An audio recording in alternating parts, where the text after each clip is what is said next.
How to close more deals. This is a step-by-step guide for sales calls for bookkeepers just like you. My name is Zach Pasquarello. I have closed over 100 bookkeeping clients over the past 4 years.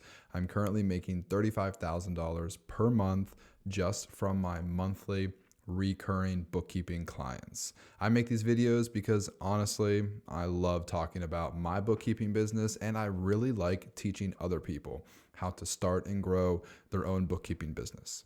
In this video, we're going to go over specific questions that you can ask during your sales call, how to quote, when to follow up after the sales call, how to answer difficult questions, and so much more. This video is going to show you exactly what to do during your sales call. I wish I had this 4 years ago when I got started because I knew none of this. I had to learn all of this information on my own through trial and error.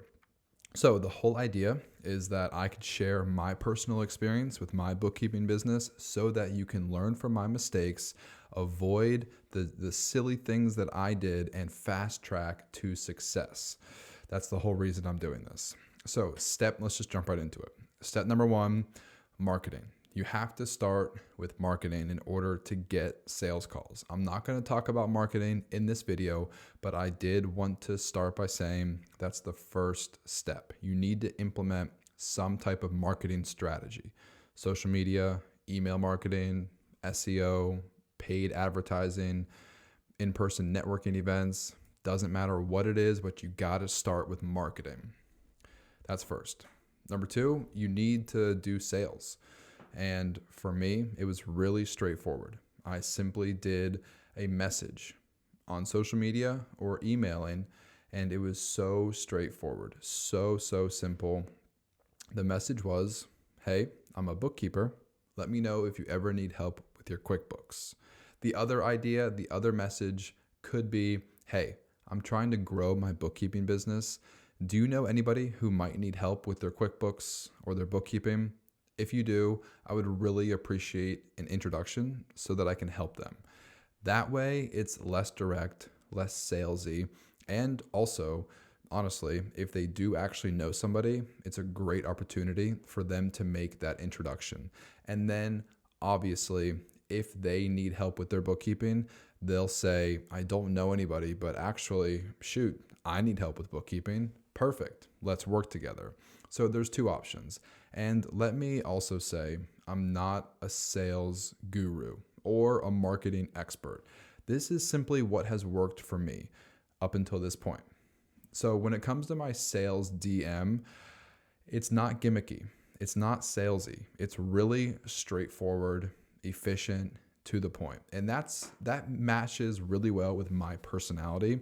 It also matches how I deliver my customer service to my clients. I don't know if that's how it's supposed to be. I don't know if I should have a more gimmicky sales message, but what I do know from personal experience, I hate when entrepreneurs message me on social media and say, hey, I love what you're doing. Could you tell me a little bit more about your business? Hey, I would love to connect. Let's grab coffee sometime. Do you have 10 minutes for a Zoom call? I'd love to make an introduction. Those gimmicks are so frustrating for me because I'm busy. I don't want to waste my time getting coffee with you because you're trying to sell me life insurance. Nothing wrong with trying to sell life insurance, or nothing wrong with real estate agents or solar panel salesmen or literally any other salesman. Like, I get it. I understand you gotta get people in the door. You gotta make an introduction. Bookkeeping services are not like that.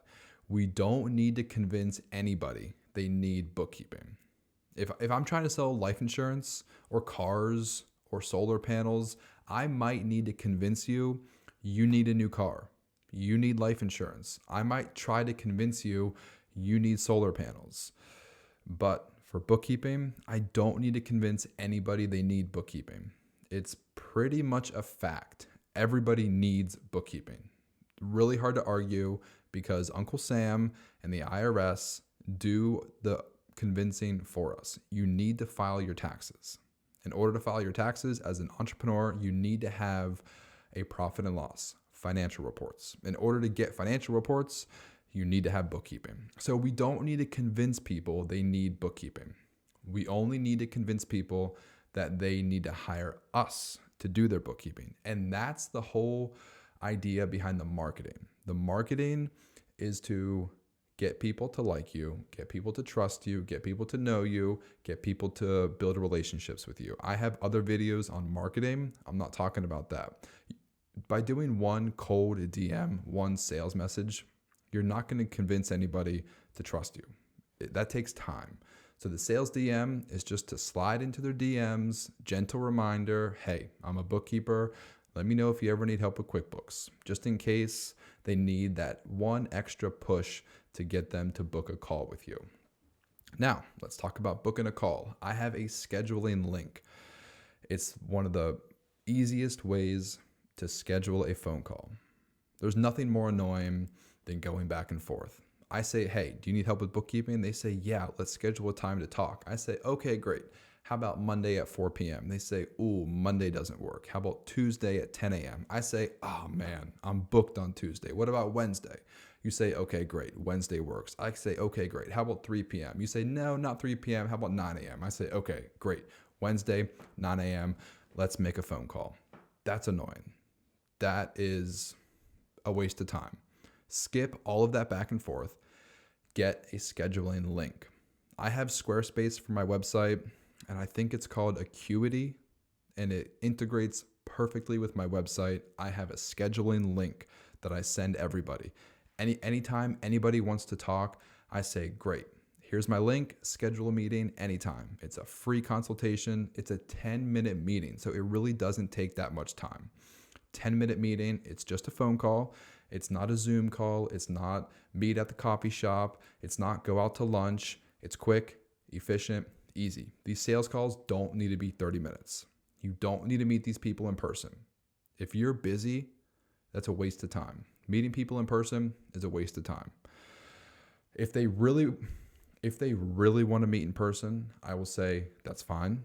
Let's do a phone call first, and then we can decide if we need to meet in person after that. 99% of the time, you can get all the information you need over the phone. You don't need to waste time meeting people in person, especially if you are still working your full-time job. If you're working your full-time job, 9 to 5, Monday through Friday, you definitely don't have time to meet people in person. If you do have time and you really want to, sure, by all means, meet people to get coffee, go out to lunch, go grab drinks, go get dinner all day. That's great if you have time. If you don't have time, you don't need to do it. Use a scheduling link. Look up Acuity, look up Calendly, any other link scheduler. Get a calendar, get a link, connect it to your calendar, and send it to people. That way they can just schedule a meeting. It's so easy. Definitely recommend it. Okay, so you've done marketing, you sent the sales message, you got them booked on a call. Now, what do you actually say? What do you say to these people? The beginning of the conversation is always awkward. If any of you have ever scheduled a meeting with me, you can probably relate. I start my meetings the exact same way every time, whether it's a free consultation or if one of you aspiring bookkeeping business owners schedule a paid consultation one-on-one with me, I will always start the conversation the same way. Hey, how's it going? Is now still a good time to talk? Okay, great. Tell me what you have going on. That's it. That's how I start every conversation. I skip the nonsense. I skip the, oh man, did you see last night's football game? Oh, how about this weather? It's beautiful. Or, oh, I can't believe it's been snowing so much. I skip all of that. I jump right into it. We only have 10 minutes. Entrepreneurs are busy. I'm busy. You're busy. Let's just jump right into it. So tell me what you have going on. And then this is their opportunity to tell you everything. And this is your opportunity to listen. So I recommend make sure you are sitting at your desk, computer open, pen and paper, ready to take notes. You don't want to take a sales consultation at the gym or outside or driving in the car. You want to be focused, able to take notes, preferably at your computer. Listen to what they say. They're going to tell you all about their business. They're going to tell you all their problems. They're going to tell you why they're calling you. They're going to tell you what they want. So this is your opportunity. Take notes, be an active listener, And while they're talking, start developing solutions to their problems. That's the whole point of hiring a bookkeeper. They have a problem. We need to solve their problem. So maybe it's they just want financial reports. Maybe they're stressed out. Maybe they just want to file their taxes. Like they don't really care about anything else. They just want to be compliant with their taxes. Or maybe they want to know exactly how much money they spent on advertising and marketing and supplies and materials, like very detailed. So pick up on those little cues, find out what they really want from their bookkeeper. That way you can offer those services to them. And that way you can highlight those things. Like if they say, man, I just want an updated, accurate profit and loss, timely. Like that's all I want. That's your opportunity. Take a note of that. And then whenever you go to emphasize and explain your services, you can be very clear to say, like, here's what I do.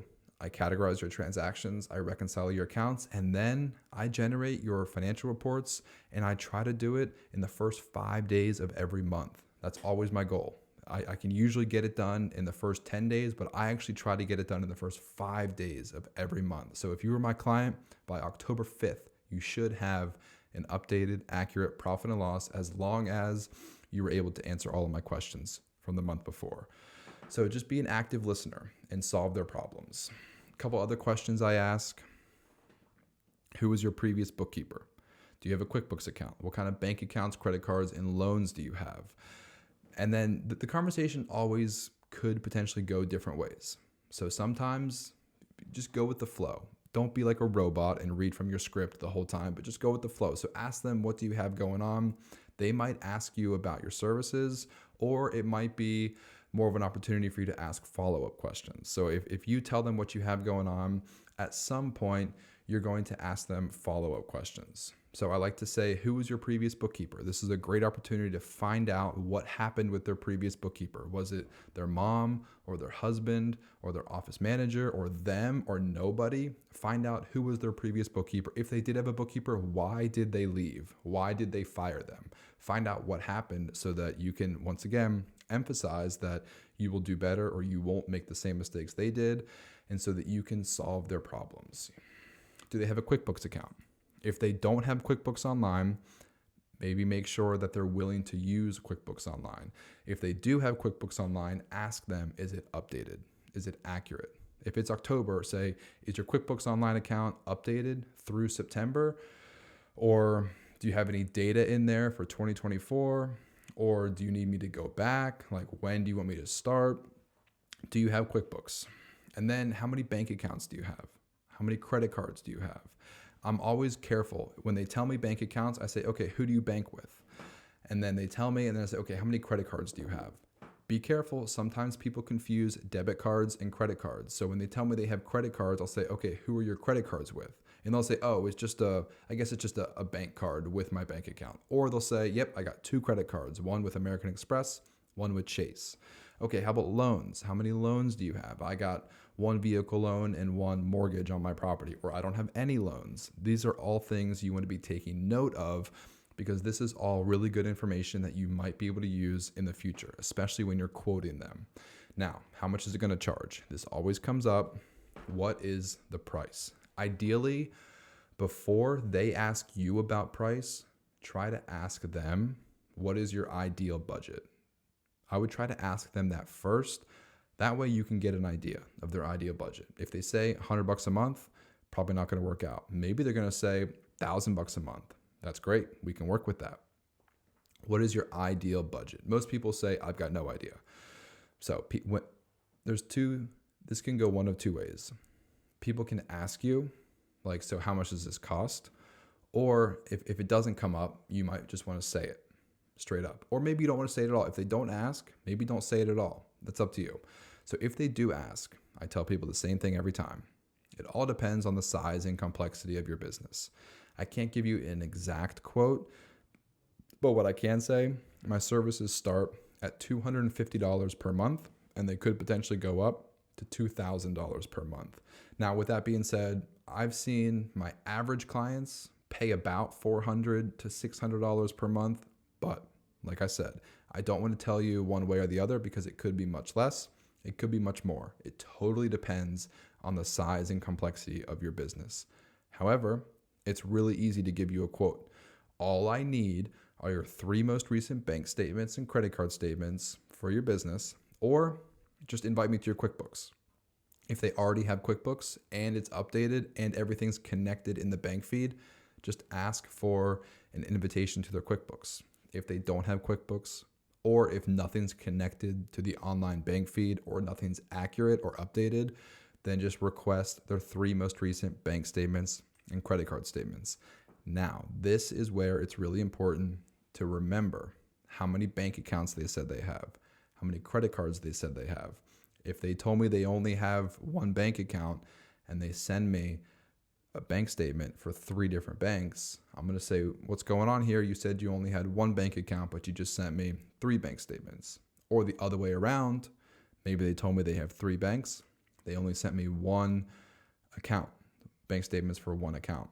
So you got to remember, how many bank accounts do they have? How many credit cards do they have?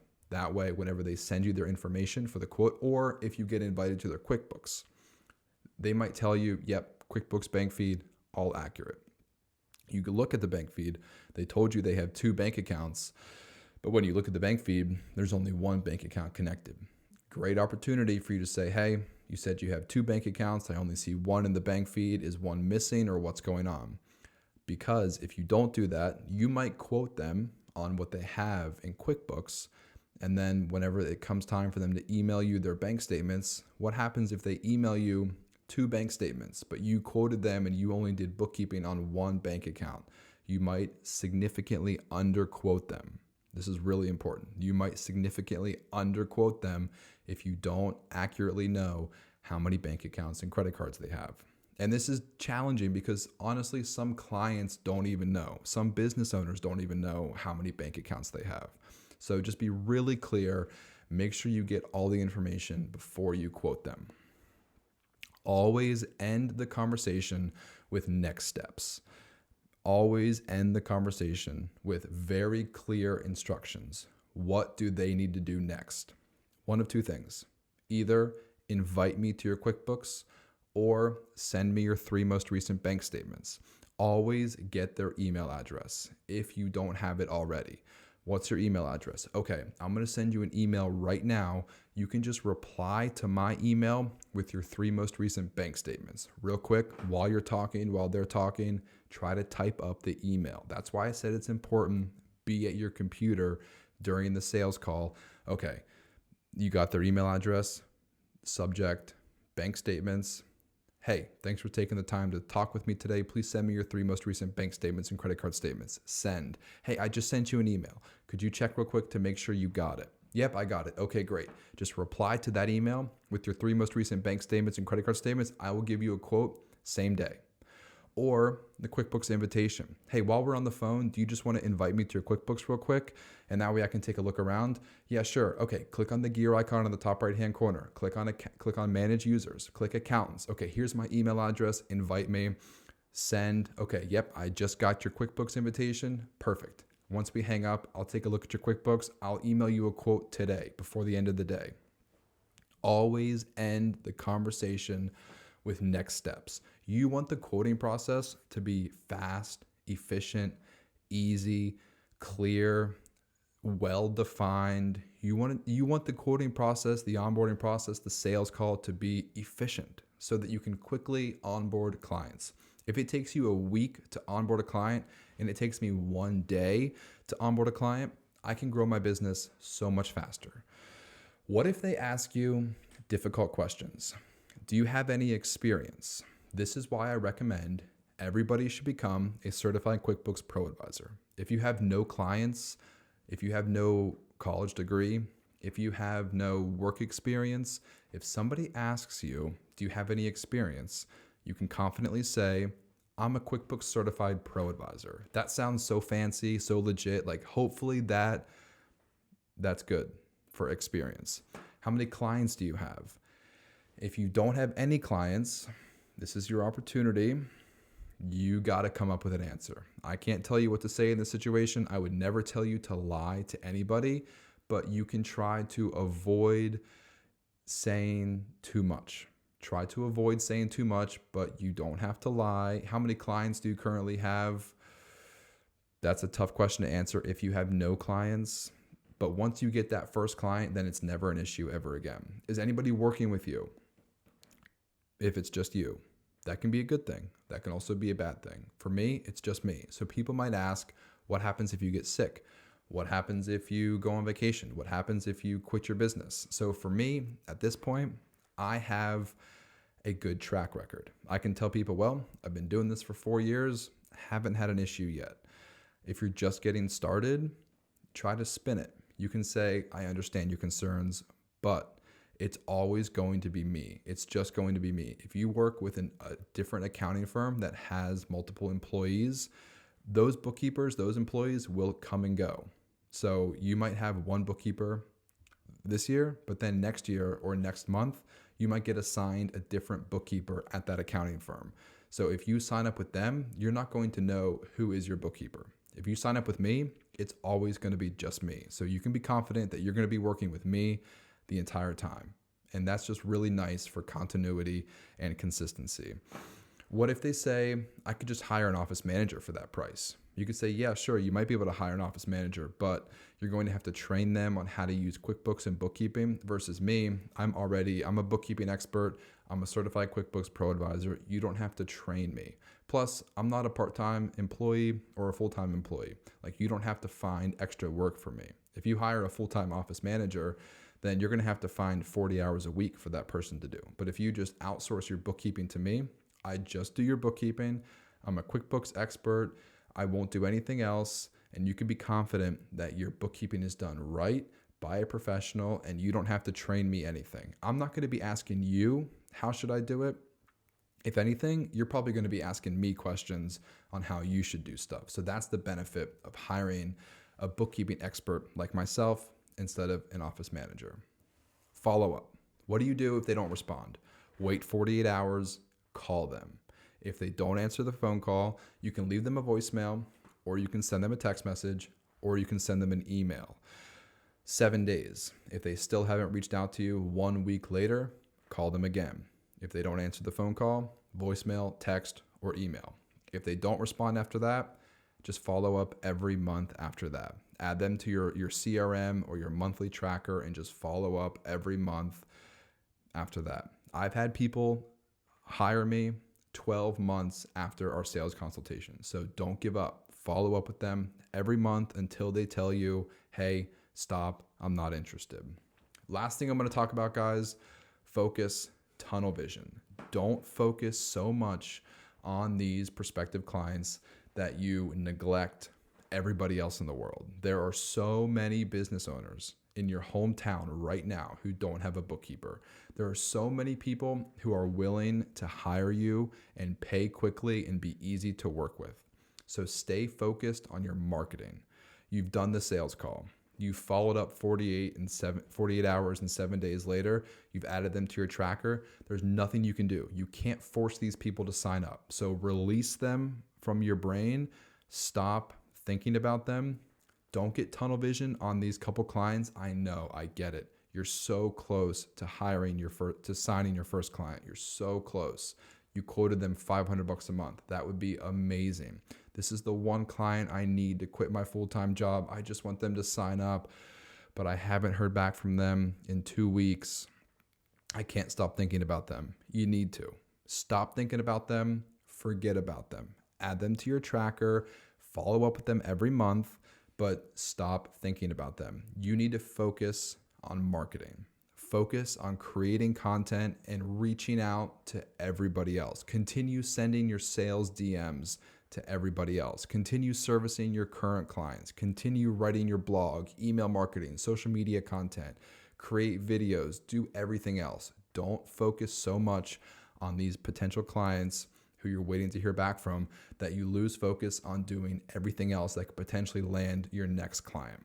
Because sometimes these people never sign up. It sucks, but it happens. Sometimes I will send people a quote. I've even had somebody sign my client agreement and they never paid their first invoice. They never signed up. Last thing, it could be a red flag. If these people are bad at communicating during the onboarding process, if they're not answering your phone calls or responding to your emails, let that be a red flag. Maybe it's a good thing that you don't work with these people after all, because maybe they don't take you seriously. Maybe they don't value your services. Maybe they're so unorganized that they can't even respond to their emails or answer their phone. So if they're not able to make it through the onboarding process, maybe that's a red flag. Maybe it's a good thing you didn't sign that client in the first place.